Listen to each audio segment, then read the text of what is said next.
What is Gilville? Let me tell you about it. Gilville is a great town, a magical place, a place where there is no pain, there is no suffering, and everyone gets along. I'm Gil, I'm named after the town, and I've been sent here along with my brother Adam, not available right now, we'll get to that later. We were sent here on a secret grant from a mysterious benefactor to revitalize the town. Because Gilville's a great town, but the problem is, it's a ghost town. It's been abandoned for decades. These are our weekly transmissions as we chronicle our revitalization project. So some of you are probably pretty confused right now. I realized something last week, or 2 weeks ago when we did this live stream. We revitalized, we resurrected a podcast that's been dead for a long time. A podcast called Gil Reads Comics. And that made me realize we can use this live stream and just do podcasts during it. So I thought we'd bring back Gilville. So what is Gilville? It's a podcast we used to do covering our adventures in Gilville. And it's not a narcissistic thing. Like I said, this town is my namesake. I did not name a town after myself. I don't know why morons keep saying that. We haven't had an episode in about 2 years. There's a very simple reason for that. Daniel was screwing around in the laboratory and knocked all of us into cryostasis pods. So we're all frozen. So how are we doing this? Well, the way that we were able to go to Gilville and escape this hellish reality and still keep up our lives is that Adam, the professor of souls, and my younger brother, he built replica robots of each of us that went out and lived our lives while we were in Gilville doing the podcast. Our robots all did different things. My robot started a YouTube channel, found a gal, and Daniel was a Roomba, just zooming around town, going nuts. And now he's got a robot that looks more like anthropomorphic.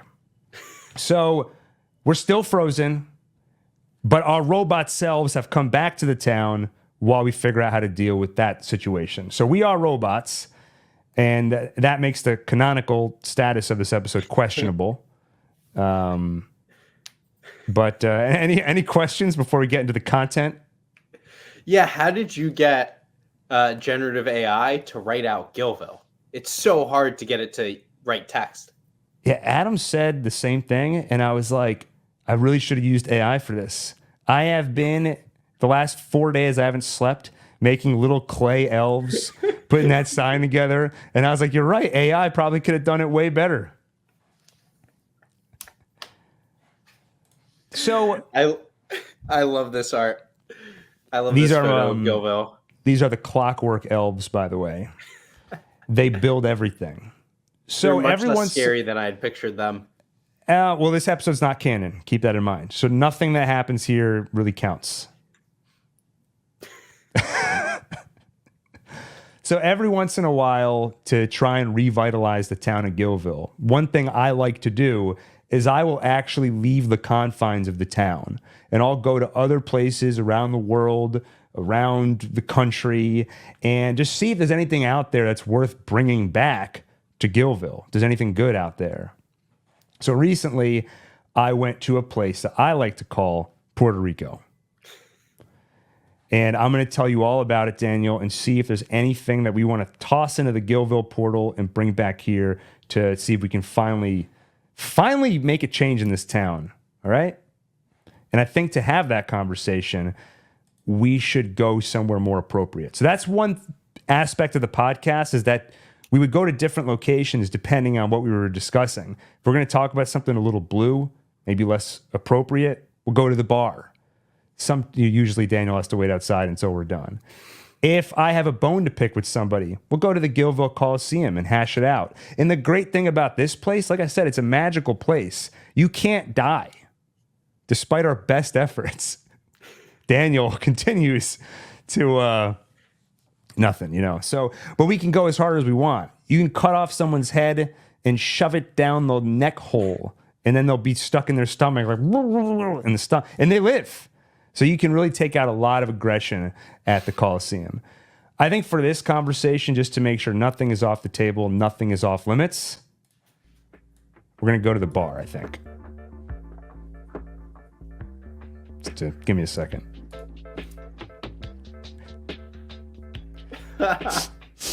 Smell that? Alcohol? That can only mean one thing. Daniel, what does it mean? We're at the Gilville bar. That's right. And like I said, there's no consequences in Gilville. You can drink as much as you want. I have a Taiwanese pineapple beer here. That's what I'm drinking. What about you, Daniel? What do you want to order?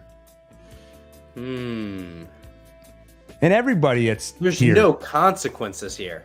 No Maybe I'll get, consequences. like an alcoholic milkshake or something. Do that. Okay. Everybody that's here, Kahlua. help yourself. Help yourself. Have a seat, gather around, and I'll tell you about Puerto Rico. So first off, I was staying at a resort in Rio Grande. And the first thing I realized is that anytime I travel somewhere, I never pick the right place to stay. Because anytime we want to go anywhere, it's like a 45-minute Uber. The same thing happened. I went to Miami recently, and I was like, all right, let's go out. 45-minute Uber. And I think what goes wrong is that in the planning process, when I'm researching hotels and everything, I get so frustrated. And I'm like, yeah, this one's fine. And then we book it. And then when you get there, you have to face the consequences of your actions. The other thing is, I don't know what a resort is. Because this was a resort. But I thought a resort was like a cruise, but on land. Like in theory, you could just stay on the resort, not leave, and have a vacation. But in reality, a resort is just a big hotel that's spread out. And there's a pool. But otherwise, it's just a big, nice hotel. But it was nice though. Our first night there, we had some hibachi, which I haven't done in a long time, where they do the whole show, the volcano with the onions. Oh, Gil, you always say that word wrong. Oh yeah, how do you say it? There's an L in it. Volcano. Volcano. Yeah, I really struggle with that word, which there's a lot of words I struggle with, and I didn't know that because think about your real life. When you walk around and talk, nobody just stops you and says, I know what you're saying, but that word, you just pronounced it in a slightly odd way. People don't point it out. On YouTube, people are not people. They're inhumane. So no, YouTube's awesome. You always learn the correct pronunciation of words. When we were watching Dark, there's a character, Jonas. Yeah, Adam just said it. Jonas! Because the show is in German, but it's spelled like Jonas. And so I was always saying, I didn't know what to say. So I tried to kind of land in between the two and sound like Jonas. And people got really annoyed. That's not how you say it. And so then I was like, well, okay. I tried turning on the dubbed version. And in the dubbed version in English, they say Jonas. So I was like, okay, that means that as an American who can't properly replicate a German accent, I'm supposed to say Jonas. And then people are like, it's not Jonas, it's Jonas. And I don't know what to do. And then you and I and Alon, we went to the 1899 premiere at the Toronto International Film Festival. And the actor who played the character on stage said Jonas. I remember how excited we were. We both looked at each other when that happened. Yeah. So vindicated. Yeah, that was nice. Oh yeah, then there was a character called Townhouse, and I said Townhouse. And there was just this one really sad comment. Why do you say townhouse? And just a crying face. So we ate at a hibachi restaurant, which I'll say first off, I think the first thing that we should bring back from Puerto Rico is hibachi. Because that chef was great. The only problem is, you know how a lot of times they'll take a piece of shrimp or a piece of chicken and they'll throw it and you try and catch it? When I was a kid, they would always do that. And I missed it every time. And it would be really embarrassing. Like it would hit my face and then roll off. And I was a chubby kid. So seeing me with like oil splashed all over my face and like a piece of chicken hanging off my shirt was not a good look. It was not helping. So for years now, I've been practicing. The next time I see a hibachi chef and he throws a piece of chicken or whatever it is, I am going to catch it. I've been practicing for years. But did he not throw anything at you this time? Well, there was like a 4-year-old girl there. He was throwing it to her. So I kind of jumped in the way like, no. He didn't throw it. So all that practice was a waste. I met a couple, a very nice couple, a newscaster and a weatherman from Milwaukee, I think. And I wish I talked to him more. I was like, we could have related. But that's really where the story ends, because then it was that awkward thing where you sit at a hibachi table and it goes all the way around. So you can't just two people sit there. It's a whole group. So we were sitting with actual strangers, people I've never spoken to before in my life. So it was really hard to break the ice. Now, the next day, we were supposed to go snorkeling on an island. We had this little plane booked, and we were going to have to get up at 6 a.m. to go. We'd already paid for it, so the flight was booked. But we were getting to bed very late. And to me, I used to live on 4 or 5 hours of sleep every night. But I can't do that anymore. And I was like, I'm not getting up at 6 a.m. So anyway, we skipped that, and instead we went snorkeling near this beach and near San Juan. And okay, here's the important thing, though. I had a dream that night. It was a dream. I don't know if you've ever had this before. It was a movie trailer narrated by Will Ferrell. Like, I was not in the dream. I literally just dreamed a movie trailer. And it was, Will Ferrell sometimes does slightly more dramatic roles, kind of like a dramedy. So this was the narration. I've been an athlete for over 301 years. I never thought this would happen. Everything was great, but then I died, like I always do. And then I was cloned and anthropomorphized. So this took place in the future where people love athletes. They're treated like deities. So like a few hundred years ago, anybody that was a top elite athlete, they basically decided when they die, we're going to clone them and then immediately age them up to the age where they can compete. And that process was called anthropomorphizing. And so I remember seeing images of, like, there was a funny montage where he kept dying in different sports and they kept having to reclone him. So he was like drowning underwater and dying. He would get hit in the head while playing basketball. But then there was this really sad scene where this woman was talking to him and he's an adult, but then she sees a child because inside he's just a kid and he never got to have a childhood because every time he dies, they just make a baby and then age him up. And then he keeps dying because he sucks at sports. So basically, it's these 1 or 2 year long lives that keep getting extinguished. Wait, and was it Will Ferrell, or Will Ferrell was only doing the narration? No, he was narrating his life. So he was the character playing this elite athlete. It's sad. Yeah, that was the first movie related dream I had in Puerto Rico. I have a second one. We'll get to it later. Gil, what do you think that's telling you? Do you often feel like you're an athlete that keeps getting cloned and aged and then killed? To me, I think it's I keep putting my heart and soul into a video, and then it's just out there, and it's on to the next one. And then I'm just like Will Ferrell. I'm dead and then anthropomorphized. And I know what that word means. So I have a very low tolerance for hassle. That's half the reason I don't bother with winter sports, snowboarding, skiing, all that kind of stuff. Just the idea of you have to grab a board and you have to get a helmet and you have to rent all this stuff. And then you have to hobble your way all the way up the mountain. And it's just, and then what if you have to go to the bathroom? You have to march back, put your board away. And there's so many snowboards that people store outside the facilities there. I know I'm going to forget which one is mine, the one that I'm renting. So there's just so many steps involved.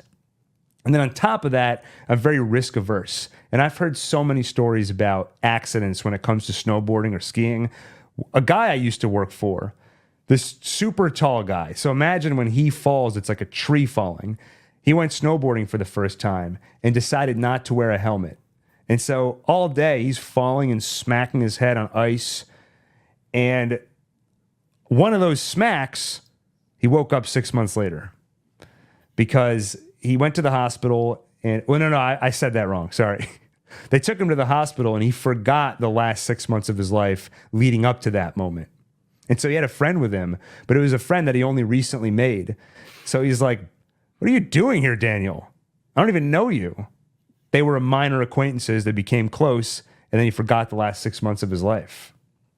So I heard that, and I was like, I think I'm done with this. But how does that relate to Puerto Rico for the snorkeling? I wasn't worried about any problems, like I was going to get hurt or anything. In fact, the only time I got hurt on this whole trip, this is ridiculous, is that we were doing an adventure sort of thing, jumping off cliffs, rope swings into the water and everything. None of that stuff hurt me. The part where I got hurt is that they had us take life vests, and I didn't want to wear it when I jumped into the water. So I threw it in, and then I jumped. And then I tried to put it back on, and reaching my arm back, I pulled my shoulder. Everything was fine. I'm doing all these adventurous things. Then it's like I pointed at something and I wrecked my shoulder. But what I was worried about with the snorkeling, it's all these questions. It's where do I put my stuff? Like I have to bring my wallet, but when I go in the water, what do I do with my wallet? I remember I was at Disney World. We were waiting in line for the new Tron ride, which was awesome, by the way. But the whole time I'm waiting in line, they keep putting up these signs that say nothing in your pocket. And so now for the next half hour that I'm in line, I just can't stop thinking about it. What do I do with the stuff in my pocket? And so I ask somebody and they're like, oh, there'll be like a little pouch you can put it in, when you get on the cart. And then I'm waiting and then I'm like, wait. I was like, but where is this pouch exactly? Is it like Velcro? Is it zipper? And then as we get closer, I keep like peeking in to see if I could find the pouch. So eventually, I found it and it was fine. But if it got me thinking that much when it came to a Tron ride, imagine snorkeling, nature, the fiercest beast among us. We got there though, and they had a bin. Put your stuff in the bin. It's great. So we get in the water, and immediately they're like, watch out for sea urchins. If you touch one, it's poisonous. You're going to get sick. It's going to ruin your trip. Also, check out this lionfish. Get real close so you can see it. But if you touch it, extremely poisonous. Not going to lie to you, you'll probably die. Which reminded me of when we were in school, elementary school, and we learned about those colorful frogs. And if you touch it, you die immediately. I was terrified. I remember vividly walking home that day from the bus stop, and just my eyes were like darting around. Like I probably looked like a frog because I was looking for these frogs. My life is as what's the word you use when something is very easily extinguished? Fragile. This Will Ferrell, the Will Ferrell athlete. So we get to this one part where the whole floor is covered in sea urchins. And he was like, don't touch it. So I'm basically like Mission Impossible, when he falls down into the room. And then we saw a sea turtle, and I was like, this is great. And he goes, don't touch it. It's a $5,000 fine if you touch it. Can we touch anything in Puerto Rico? Like if I just want to look at stuff, I'll buy an Apple Vision Pro. Anyway. Overall, it was a great time, though. Except at the end, they basically hold you hostage until you leave a positive TripAdvisor review because they walk over. They're like, hey, if you want to leave a good review, here's the QR code. If you feel like it, if you think I did a good job on the tour, which I did. I did think you did a good job, and I left a great review.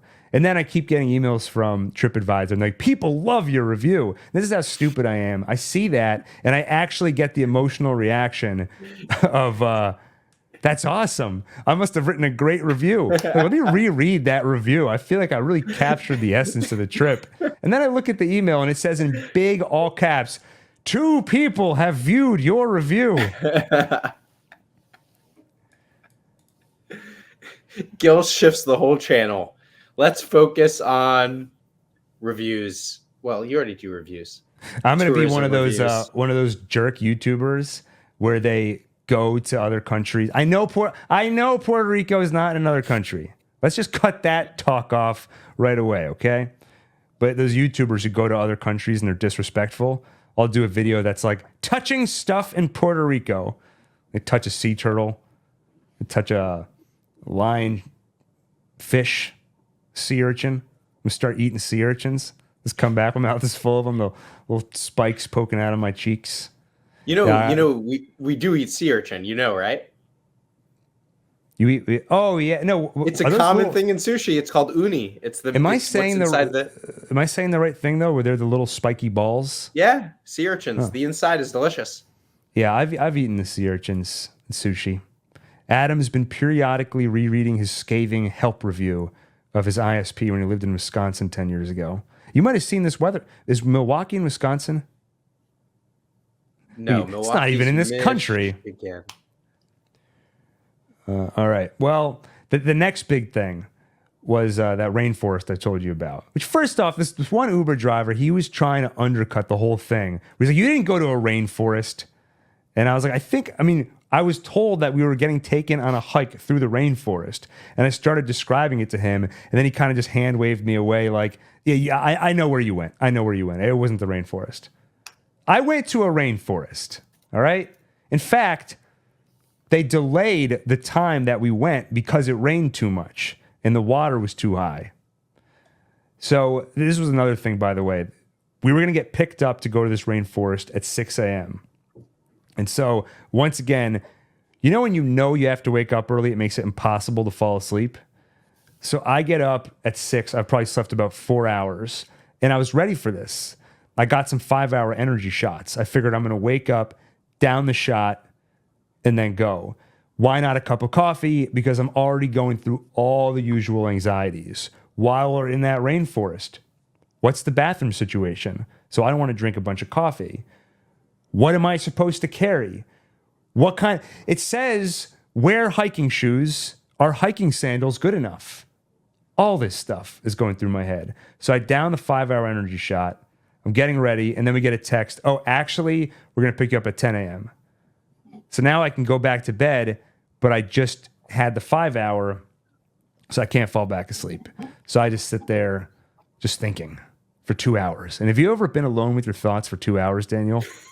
Have you ever been alone with my thoughts for 2 hours? There's a reason I invented an entire town in an imaginary world to go to. On the car ride over, the tour guide, Brian, really cool guy. Like, when you meet a guy and you're like, I want to impress him. I want him to think I'm cool. I want to make him laugh. But none of my one-liners were landing. I don't even know if people heard them because I was sitting all the way in the back seat. And this is a tour of 6 people. So again, it's me, my girlfriend, and the 4 other strangers.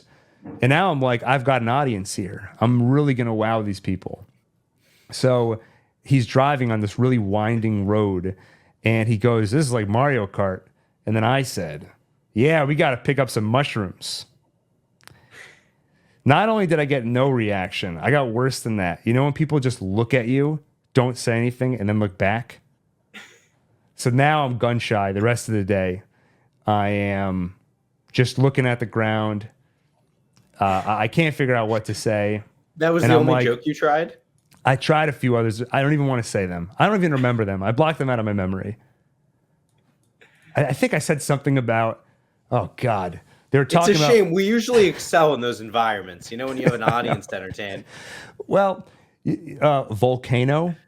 I think I tried to do a bit about how, can you believe those are a thing? Like the Earth, it literally spits fire out of a hole. Those never land. It sounds like something out of Lord of the Rings. It was awful. And I was like, I only have one card to play. I got to play the YouTuber card. I have a YouTube channel. I have a YouTube channel. What was that? Are you all right? And he swerves the car and crashes, and that's how it all ends. I'm going to have to build another robot to replace me. I have to clone myself and anthropomorphize the clone all over again. But it's a tough card to play. And so all day I'm waiting for a chance to organically bring it up. And then finally, it finally happens. We go out to lunch after, and the tour guide's like, "Oh, let me add you on Instagram." And then I quickly edit my profile to put the YouTube link at the top. He opens up the Instagram, and he's like, "What is this? I heard this is what I've been waiting to hear all day. Wait a minute, you have a YouTube channel?" And I was like, "Yes, I do. Bow before me, everyone. You had no idea you were sitting next to a YouTuber." And then the next thing I wanted to hear, he was like, "What's your job?" And I was like, "That's it. That's my job. I'm a YouTuber. I'm a content creator. And like, you're going to have to calm down, sir. You're like, I'm not a regular person like all of you. I'm a YouTuber. That was the last day of the trip. That night, had an Uber driver. It was the Uber driver that kept trying to naysay me. Like, you idiot. You don't even know you wouldn't even know a rainforest if it bit you in the ankle. Where is your Achilles heel? It's the back of your ankle. He's trying to the whole drive, he keeps telling me about this Airbnb he's opening up. And he's like, let me give you my number so next time you come here, you can stay at my Airbnb. But then while he's driving, he holds up his phone like this and he starts showing me pictures of it. And he's like, this is the kitchen. And while he's doing it, he keeps like realizing he's driving the wrong way. He missed a turn. He ended up driving the wrong way on like an entrance ramp. He missed the restaurant because he's doing this, showing us more and more pictures of this Airbnb. But after so many screw ups, he could tell the vibe changed. Like I was no longer putting on the facade of trying to have a conversation. And we get to the restaurant and he's like, okay, we're here. And then I walk out. As I'm walking away, he rolls down the window and he's like, I'm going to give him my number. He rolls down the window. I walk over and then he goes, have a good night. And he closes the window and then just drives away because he knew he screwed up. He knew he made it so awkward. And he was like, I can't give them my number. Like the Airbnb, he screwed it up. He's probably still thinking about it. Over on his podcast, he's got a whole other version of this story where he's like, I messed up. Bad. We go into the restaurant. For some reason, we were craving Chinese food.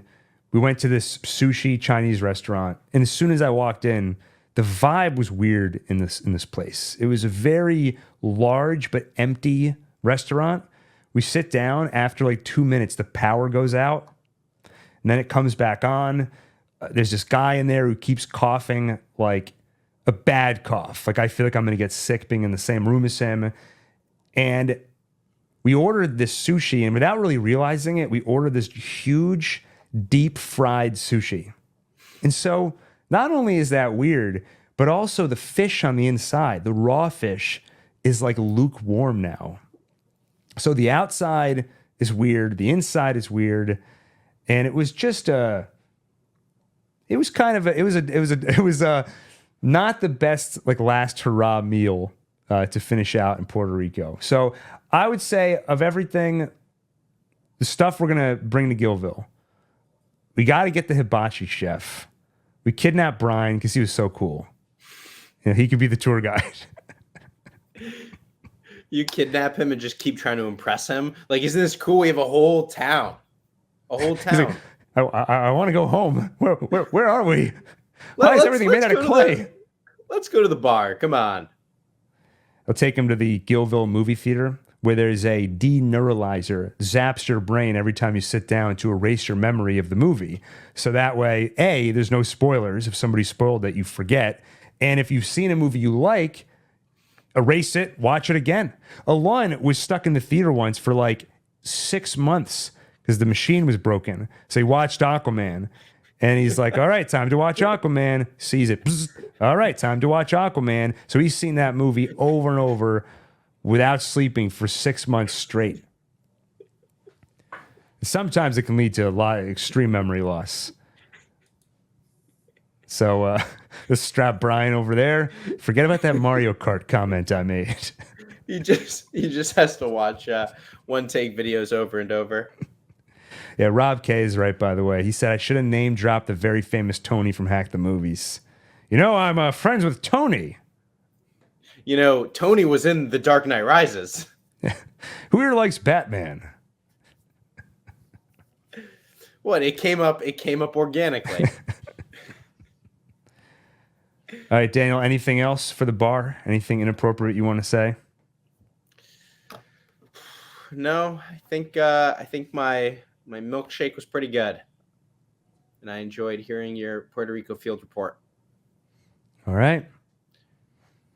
So you want to get out of here? I think I might leave Gilville. Here's what Well- I'll do. I'll drop you off here at Gilville, and then I'm gonna head back to One Take Town. And for everybody else, we'll talk about movies. Wait. Don't leave me in Gilville. The last time you left me here, Yep. All right. Thank God. Let's get the hell out of that place, huh?